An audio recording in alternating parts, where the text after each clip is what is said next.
10 Things You May Not Know About the Wright Brothers. Check out 10 Things You May Not Know About the Aviation Pioneers. Thanks to a coin toss, Orville was the first brother airborne. The brothers tossed a coin to see who would first test the Wright Flyer on the sands of Kill Devil Hills, North Carolina. Older brother Wilbur won the toss, but his first attempt on December 14, 1903, was unsuccessful and caused minor damage to the aircraft. 3 days later, Orville, in coat and tie, lay flat on his stomach on the plane's lower wing and took the controls. At 10:35 a.m., the Wright Flyer moved down the guiding rail with Wilbur running alongside to balance the delicate machine. For 12 seconds, the aircraft left the ground before touching down 120 feet away in the soft sands. The brothers exchanged turns at the controls 3 more times that day, and each flight covered an increasing distance, with Wilbur's final flight lasting nearly a minute and covering a distance of 852 feet. A toy launched their flying obsession. When the brothers were youngsters in 1878,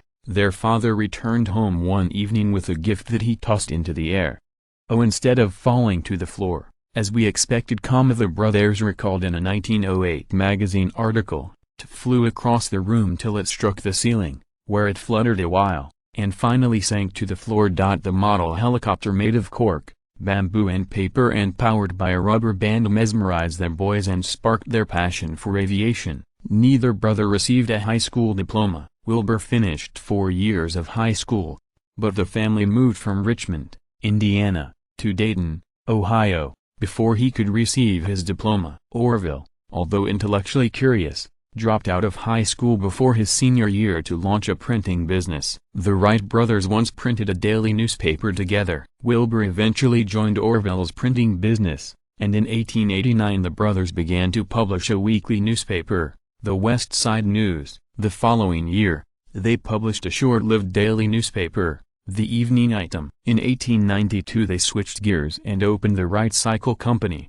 a successful bicycle repair and sales shop that financed their flying experiments. The brothers never married. The tight-knit brothers, born 4 years apart, were wedded to their work. Wilbur told reporters that he didn't have time for both a wife and an airplane. The Wright brothers flew together just one time. Orville and Wilbur had promised their father, who feared losing both sons in an airplane accident, they would never fly together. The father made a single exception, however, on May 25, 1910, and allowed the brothers to share a 6-minute flight near Dayton, with Orville piloting and Wilbur the passenger. After landing, Orville took his 82-year-old father on his first and only flight. As Orville gained elevation, his excited father cried out, "Oh, higher, Orville, higher!" After the first day airborne, the 1903 Wright Flyer never flew again. The brothers made 4 flights in the Wright Flyer on December 17, 1903,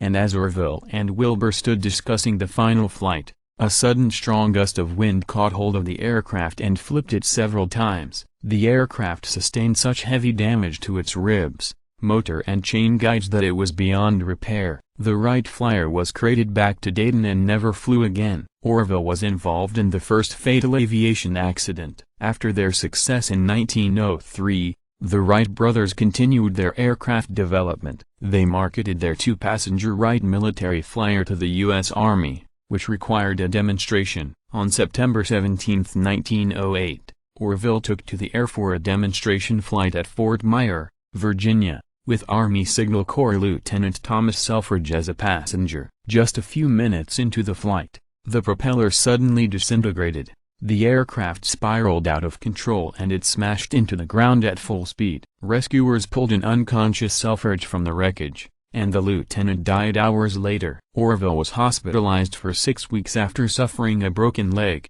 4 broken ribs and a back injury that impaired him for the rest of his life. For decades, Orville refused to donate the Wright Flyer to the Smithsonian Institution. The 1903 Wright Flyer is one of the most popular exhibits at the Smithsonian's National Air and Space Museum, but for decades Orville refused to donate the aircraft to the National Institution. In 1914, The Smithsonian attempted to restore the reputation of its former secretary Samuel Langley, whose experiments with his Langley Aerodrome ended in failure 9 days before the Wright brothers first left the ground by altering the aircraft and then concluding it was the first machine not capable of manned flight. A furious Orville loaned the Wright Flyer overseas to the London Science Museum in 1925, believing it to be the only way of correcting the history of the flying machine, which by false and misleading statements has been perverted by the Smithsonian Institution. After the Smithsonian admitted in the 1940s to misrepresenting the Langley Aerodrome, Orville agreed to donate the aircraft to the institution. It finally arrived at the Smithsonian in 1948, nearly a year after Orville's death. Neil Armstrong carried a piece of the Wright Flyer with him to the moon. When another aeronautical pioneer from Ohio, Neil Armstrong, became the first man to step foot on the moon in 1969. Inside his spacesuit pocket was a piece of muslin fabric from the left wing of the original 1903 Wright Flyer along with a piece of wood from the airplane's left propeller.